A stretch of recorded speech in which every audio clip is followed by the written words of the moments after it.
আজকে কয় কেজি মাংস আনছিলেন? 40 কেজি। 40 কেজি। কয় কেজি গেছে? 20 কেজি আছে আর ওটা 10 কেজি আছে। 10 কেজি এখনো আছে।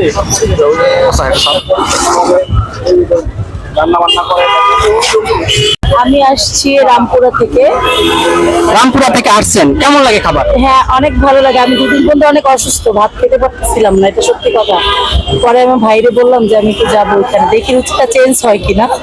দুদিন ধরে ভাত খেতে পারতেছিলাম না অসুস্থর কারণে।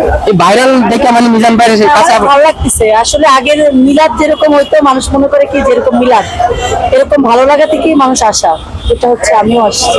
আমরা দেখছি ঢাকা শহরে অনেক অলি গলিতে অনেক হোটেল আছে, কিন্তু মিজান ভাইয়ের মতন যে মিজান ভাই আসে মানুষের খাবে, এই বিষয়টা আপনি কিভাবে দেখছেন? অনেক ভালো একটা উদ্যোগ যে আগে মিলাদ খাইতাম, বাস আমরা মিলাদের মতোই আসতেছি খাইতেছি। আর বিশেষ করে হচ্ছে যারা গরিব তাদের জন্য ভালো হয়েছে। অনেকে তো গরুর মাংস কিনে খেতে পারে না, যেটা হচ্ছে রিস্কা আলাদা। তারপর ওনারা যদি 100 টাকা হিসাব রূপে খাচ্ছে, এটা তো ওনাদের জন্য বেশি আনন্দ। আপনার নামটা কি? আমার নাম হচ্ছে শারমিন আক্তার আখি। হ্যাঁ ভাই, এখানে যার যাতা শেষে দিয়া দিয়েই খাইতে হবে, ঠিক আছে?